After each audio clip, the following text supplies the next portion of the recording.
Okay, I am back with this video, and what you see here are all the internal components from the Spider transmission. And what I just want to show you, it's going to be a very brief video, is how I removed the bearing, which is right here, the input shaft. What I used was this, a bearing separator. Used it very carefully. I was able to fit it in here. The bearing sits on here, and just gently place it in there, and then on those 4 nuts slowly torque them until I was able to press it off, and it came out relatively easily. And this gear cluster here, which is first and second gear, which actually is pressed on and sits right here on the main shaft, I did the same thing.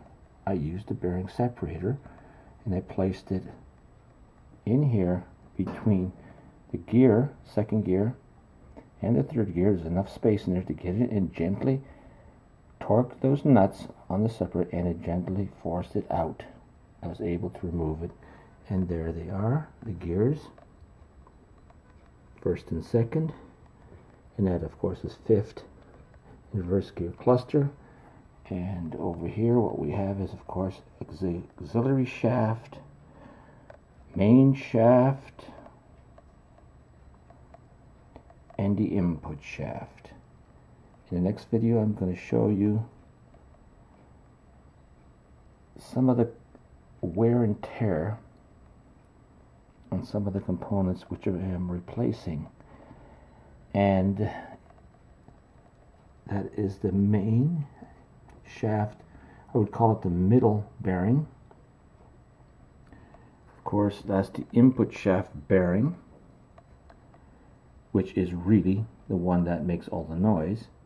I will not be replacing this front lay shaft bearing because there is no problem with it. I will be replacing this middle lay shaft bearing, and not the rear lay shaft bearing. Anyway, stay tuned, and I'll go through some of the things and components that have wear and tear, which I will be replacing. And I was actually surprised, and the wear and tear, the greatest wear and tear, was on the shift forks. Anyway, that's it. Stay tuned for the next video.